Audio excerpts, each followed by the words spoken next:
O Código de Noé. Histórias destinadas a se encontrarem. Louvai ao Eterno, ó vós todas as nações. Louvado seja ele por todos os povos, porque imensa é sua constante bondade para conosco e para sempre durará a sua fidelidade.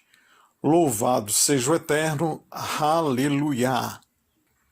Este salmo é constituído por apenas 2 versos que, combinados, englobam toda a humanidade.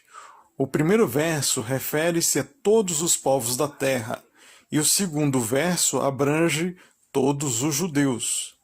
Estes 2 versículos convergem para a imagem de Deus como centro de toda a criação. Juntam-se eternamente em um único ponto de unicidade, ao mesmo tempo transcendente e único, onde tudo está em Deus.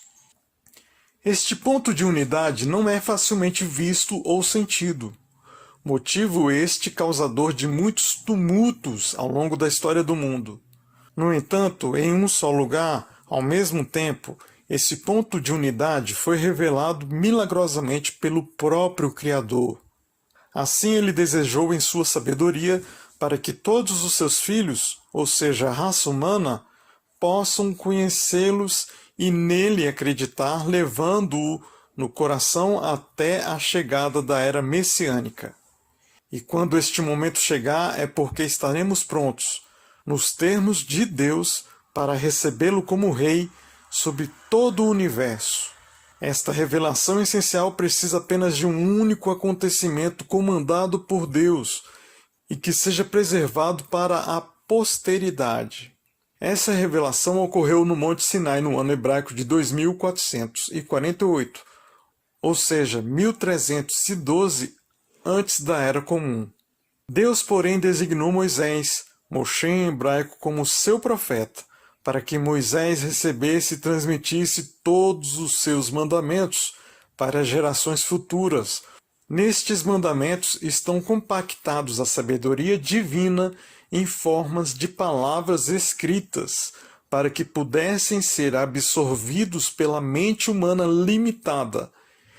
Este registro dos 5 livros de Moisés, Deus chamou de Torá, o que significa instrução, e ele transmitiu juntamente com os ensinamentos para os judeus como legado eterno, conforme Deuteronômio 33, versículo 4.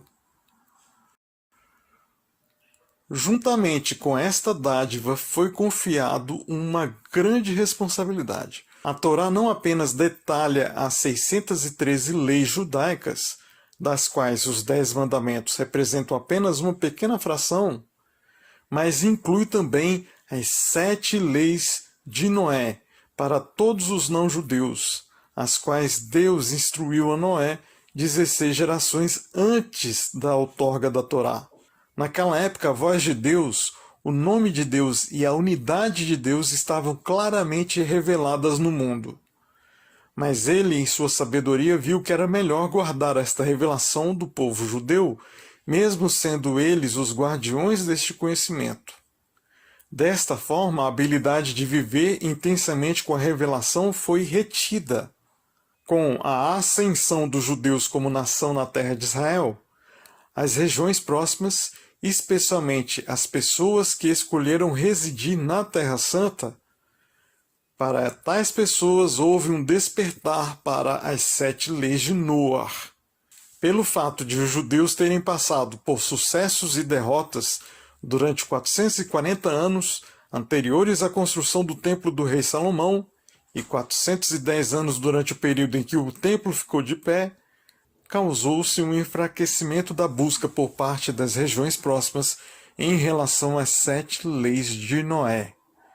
Nos tempos do segundo templo sagrado, que equivalem a 350 antes da Era Comum até 70 anos depois da Era Comum, um grande movimento dos tementes aos céus foi ativado no Império Romano. Estes eram os gentios que aderiram ao Deus único de Israel. Deus este que os direcionava para a fidelidade religiosa dos sábios judeus e ao templo sagrado. É praticamente impossível encontrar fontes imparciais sobre este assunto fora do Talmud e do Midrash, porque após a destruição do templo, estes gentios que guardavam as leis da Torá tornaram-se os primeiros alvos das forças da religião romana pagã e posteriormente das de novas religiões que disputaram com a autoridade divina da Torá. Após a destruição do segundo templo e a diáspora do povo judeu, foi necessário a preservação das 7 leis de Noar. E assim procederam os sábios, preservando a tradição oral da Torá, através de registros escritos. As leis da Torá praticadas pelos gentios permaneceram puramente como debates acadêmicos por muitos séculos. Além de Rabi Elijah ben Amozeg, que utilizou o termo Noahid para nominar os que guardavam as 7 leis, não havia nenhum escrito contemporâneo sobre o Código de Noé dirigido aos gentios. Apesar de o 7º Rebbe de Lubavitch, o rabino Menachem Mendel Schneerson, ter iniciado uma série de discursos detalhados sobre o Código de Noé logo no início de sua liderança em 1950, foi na década de 80 que o Rebbe fez um chamado urgente para todas as nações para que cumprissem as 7 leis. Convocou também a todos os judeus para que instruíssem e influenciassem aos gentios sobre a importância da observância das 7 leis de Noar. Seja você também um Ben Noar. Seja um monoteísta entre as nações, para a revelação iminente do justo Mashiach já.